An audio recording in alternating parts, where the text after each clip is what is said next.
Bonjour à toutes et à tous mes amis, aujourd'hui on va préparer des baguettes à la maison. Du pain, baguettes à la maison. Les ingrédients pour la recette. Alors il me faut 400 g de farine, de l'eau tiède, l'équivalent de 4 cuillères d'huile végétale, de la levure, une cuillère à soupe de sucre et de sel. La levure, j'ai pris 2 cuillères à soupe, une cuillère à soupe de vinaigre. Voilà tout ce qu'il faut pour préparer notre recette. اهلا بكم اصحابي وحبيبي. اليوم باش نحضروا باكيت في الدار، خبز باكيت في الدار. شنو يلزمني للروسيت تاعي؟ يلزمني 400 غرام فرينه، الماء يكون متلذن، عندي الخميره، خديت الخميره مغرفتين نتاع ماكله. الخميره تنجموا تستعملوا اكثر ولا اقل، اذا كانت تنجموا تخلوها تصبر في عقلها وترتاح في عقلها برشا تنجموا تحطوا اقل.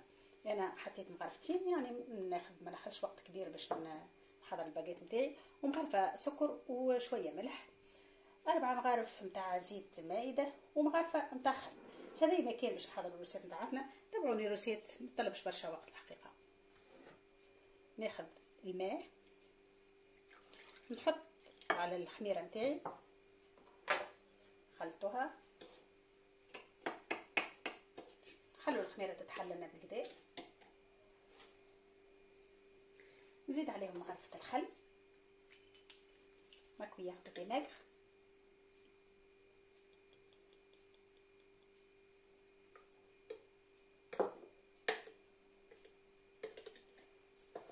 جو برون مانتون ما فارين. ناخذ الفرينه نتاعي،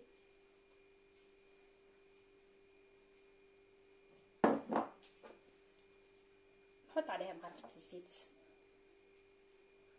مغرفه دوك نتاع الزيت، نخلط. باش نحضروا خبز عادي، غير شنو باش نحطوه في الفرن تاع باكيت. جاجوت لا لفيغ، نحط توا الخميره نتاعي،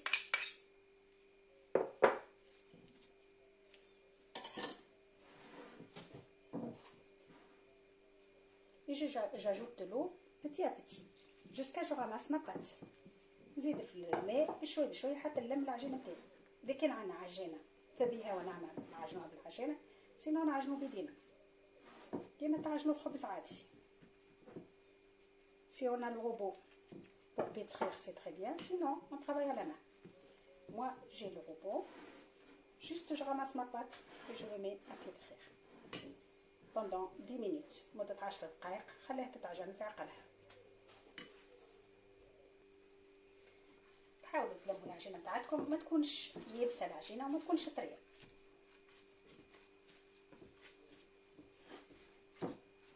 نحطها تو في الروبو نتاعي. On va le pétrir avec le robot.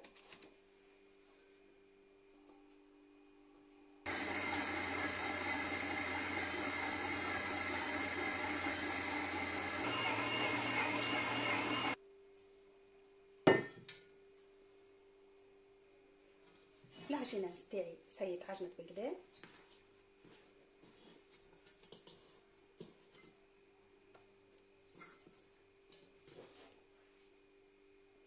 Je prends un peu de farine.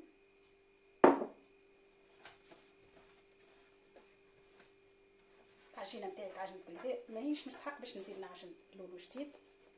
Juste partager la pâte. Pas besoin de pétrir à nouveau.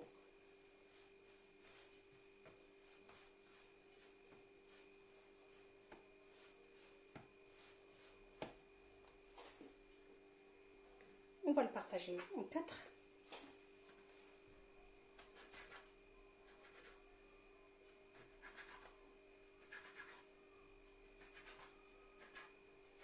نقسمها على 4 مكسوات العجينه نتاعي، ونحاول باش نحضر توا لي باكيت نتاعي.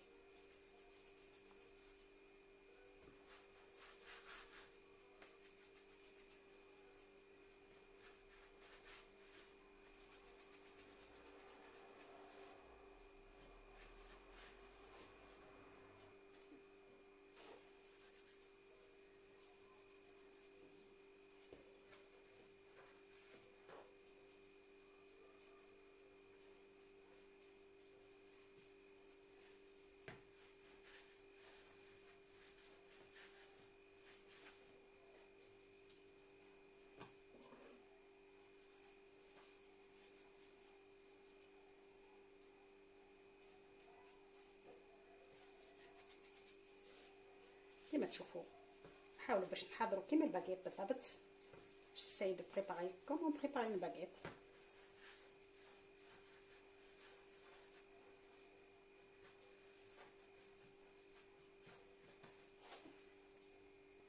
je prends mon plateau. إذا كان عندي البلاطو متوفر سينو نحط في بلاطو نورمال.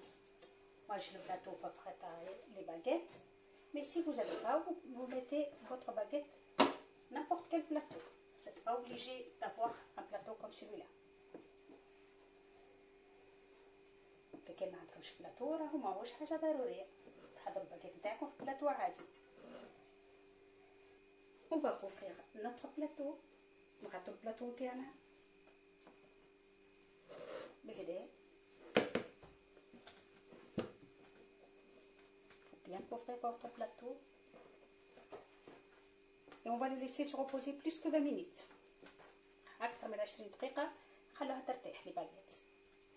on va le laisser se reposer le temps qu'il faut pour après on va le mettre au four.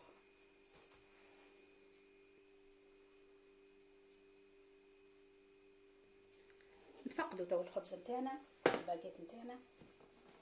voilà notre pain. je prends un couteau. ناخذ سكينه عاديه نبدا نرشم زي كيما نحب انا. اما نحبها تجي كيما باغيت نشتوها.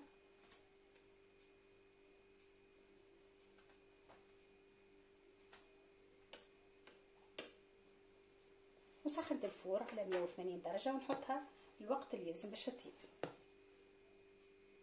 moi le temps que ça restait c'est une demi-heure. ça peut que ça prend plus de temps ou moins de temps. donc alors moi une demi-heure انا خليتها نصيف ساعه خمرت لي الباغيت نتاعي ونحطها توا في الفور. on va le mettre au four à 180 le temps qu'il faut que ça cuit comme on met un pain normal.